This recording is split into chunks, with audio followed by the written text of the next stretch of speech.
Hello, this is DanaScranton, and welcome back to our ongoing mini-series on the 9 influential variables of engagement and buying decisions. Now, I say mini-series because this is part of a larger series that we've been discussing in the area of digital psychology. So if you haven't had the opportunity to view the prior videos, I would encourage you to do that, and you can find all of those videos at facebook.com/DanaScranton page. So today we are on variable number 8 of the 9, and that is affirmation. Prior to this, the variables we've covered have been familiarity, validation, consistency, visualization, mitigation of pain, loss aversion and fear of loss, call to action, and today we're on affirmation. Now, affirmation is very important. It's not what you think it is, though. You know, in the traditional context, affirmation is a technique that's used to reprogram or suppress beliefs that are non-serving and to replace those beliefs with those that are facilitating your success or facilitating whatever it is you're trying to achieve in life. And that's the standard understanding of an affirmation. And to a certain extent, that's what we're going to be doing here, but we're putting a twist on it. We're extrapolating it to a different purpose and a different need. And I'll jump right to the objective of why we're doing that. Our objective with these affirmations is to set the customer, client, or prospect up for success. That's what we're trying to do. And we're trying to do that by eliminating 2 very critical inhibits to that success. One of those is, we've talked in the prior video, is loss aversion and fear of loss. But what that gives rise to at the moment of decision is buyer's remorse. Now, buyer's remorse is a concept almost everybody's familiar with. You know, that's when you buy something and as soon as you've purchased it, you kind of have the feeling that that was a mistake, or you look at this thing and go, why did I ever buy this? Well, that's buyer's remorse. So we hope that doesn't happen to you. But part of our technique with affirmations is to set the customer up for success ahead of time by setting their belief system, and that is done by setting and managing expectations. It's a very common technique in the marketing world, but we're going to hang the name affirmation on it, and then I'm going to give you a formula that you can use to create affirmations that will help your customers succeed. That's the objective, top-level objective. So let's get into this particular topic. And oh, by the way, before we get into it, if you have any comments, questions, ideas, suggestions, leave them in the comment box. If you're not on the live session, please send me a private message. You can reach me at facebook.com/DanaScranton page, or you can go to my website, DanaScranton.com, or reach out to me on Twitter at DanaScranton. All right, so let's get into this. So at the very root of what we're trying to do with these affirmations is to create customer success. But the first thing the customer has to do before that can happen is make a decision. Now, at the moment of decision, a customer is going to make an irrevocable commitment of some resource or asset. That might be money, it might be time, it might be emotion, focus, it could be privacy, in other words, giving you their information. But there is an asset or a resource of some sort that the customer is going to part with or share that represents value to them. When that happens, there's a natural tendency for buyer's remorse to begin to set in. And the root of buyer's remorse is loss aversion that we covered in the last video. So what we want to do is we want to intercept that before it ever happens. The decision process is coming up. We've already gone through these other variables. We've positioned them to be successful already. We've positioned their mindset, their expectations. Now when that decision is made, that's when some of these emotions can be triggered. We want to suppress those. The reason? Because when the decision is made, the customer now has the product. They have the opportunity to get the benefit, to improve their lives, to be successful. And we don't want that to be interrupted in any way because we failed to take care of the obvious, which is buyer's remorse, not really understanding what they bought until they bought it, those kinds of things. So we're going to have a formula that takes care of that.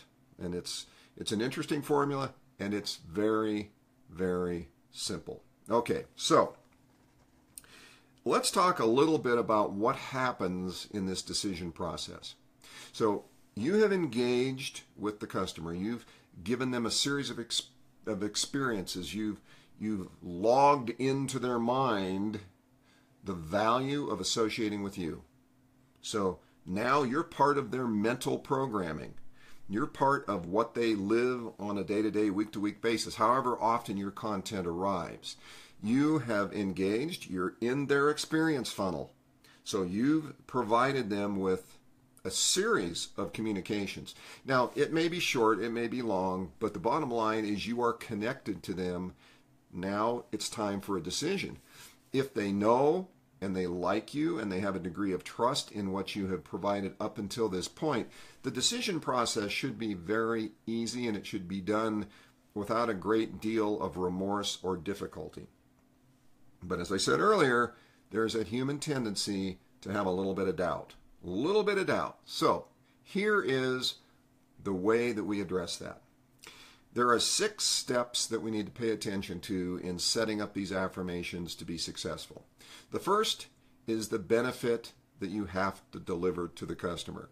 Now I say you have to deliver because in this whole process we've talked about assessing the benefits, really understanding your avatar, what they need, what it is that's going to change their life. And now your product is going to deliver a benefit that does that. So you need to assess all the benefits that can accrue to the customer for making this decision. So make a list, write down the benefits. Next, step number 2, benefit of the benefit. Now we've talked about that prior, but it's very important because you see, as an example, when somebody loses weight, the benefit of losing that weight is having more energy, for example. Well, having more energy has a benefit to the benefit, and that is what? Now you get out there and you run that marathon and you do it in record time, and your friends look at you and go, wow, what's happened to you? That recognition that you receive from your friends is the benefit of the benefit, just so that you get that concept. So you want to go through each of those benefits that you've listed in step 1, and now you want to assign one or more benefits of the benefits.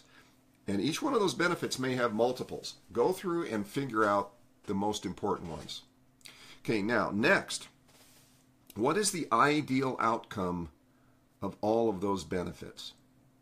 In other words, if you go down each of the benefits and the benefits of the benefits, and you analyze what is the ideal outcome for the customer, what is the number one outcome of all of the outcomes associated with those benefits, that becomes your anchor focus. That's the outcome that you want to emphasize because that's the one that has the highest probability of an emotional engagement for the customer such that, step 4, they will take action. In step 4, you tell them the action they have to take to get the benefit and to achieve that anchor result outcome. It's very important. Taking action is one of the biggest problems people have. Up until the point of making the decision, they just know the product's going to solve their problem. They can see their life with the results. You've set that up. You've communicated with them. You've created the journey, the visualization.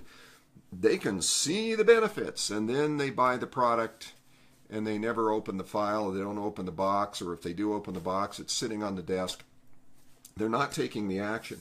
So you have to affirm to them the importance of taking the action to get the results. Now, write the affirmations. Up to this point, you understand the benefits, you know the benefit of the benefits, and you know the ideal outcome, the most important outcome of all. Now you're going to write the affirmations. Now, I'm not going to go into a bunch of examples of that, but you can find some examples by going to DanaScranton.com /affirmations that work. Or you can just Google Dana Scranton Affirmations. Now, you may pull up two files in that case, but you want the one that's Affirmations that work, and you'll see that on your Google or whatever search engine you're using. So if you go there, you'll find examples of this formula that I'm about to tell you about. Okay? Here's the formula. First of all, you affirm the correctness, you affirm the value of the decision. You're basically saying, now that you've made this decision, in the present tense, you've made the decision. You're affirming the value of making the decision. Next, benefit. You follow the affirmation of making the decision with affirming the benefit that they're going to receive. Very important. Next part of the formula, action. You affirm the action they have to take to get the benefit that you just referred to that arises from the decision they just made. And here's the fourth and final part of the formula. Benefit of the benefit. You affirm the benefit of the benefit that arises from taking the action that got the benefit in the first place that arose from the decision they made. So here's the formula. Affirm the decision. Affirm the benefit of the decision. Affirm the action that is necessary to get that benefit, and then affirm the benefit of the benefit that comes from taking the action. That's the formula. And you can find that formula once again at DanaScranton.com /affirmations that work. So that's the essence of it. Now, why is this important? I've alluded to that, but let's come back and come full circle to talking about why. Because in this process, what you have just done with this affirmation formula is you have set the expectations of the customer that if they take the action, they'll get the result, and they know what the result looks like because it's the outcome. It's the outcome that arises from that benefit, and you're going to be telling them about that in the course of making their purchase, joining your cause, supporting your newsletter, whatever it is you're doing.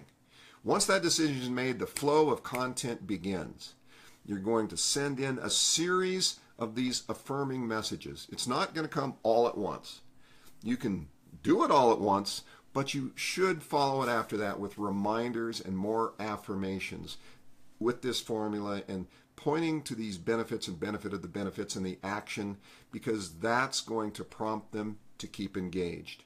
And that's important because we want them to succeed. We want them to succeed so that we can help them succeed in the future. We're setting them up to continue the journey with us. This is not a one-off incident. This is not a I bought, goodbye. Okay, this is I've engaged with you, I've made the decision. This is the beginning of our journey together. We've got more that we're going to find out as we move forward. We've got more value to add. We've got more things to learn, more growth. There's just so many things that come from being engaged in the first place. And we don't want that to stop. So these affirmations are about getting the customer to take the action to get the benefit and the results so they stay engaged and so you have the opportunity to deliver even more value in the future. That's the essence of it. That's what we're doing. So that's affirmation, the eighth variable of the 9. Very important. The next variable, number 9, is know, like, trust. That is the end game objective of this little series of actions that we've engaged in. And we're going to cover that in the very next video. So once again, if you have any questions, any comments, ideas, suggestions, leave them in the comments box. And if you aren't on the live broadcast, reach out to me on Twitter at DanaScranton.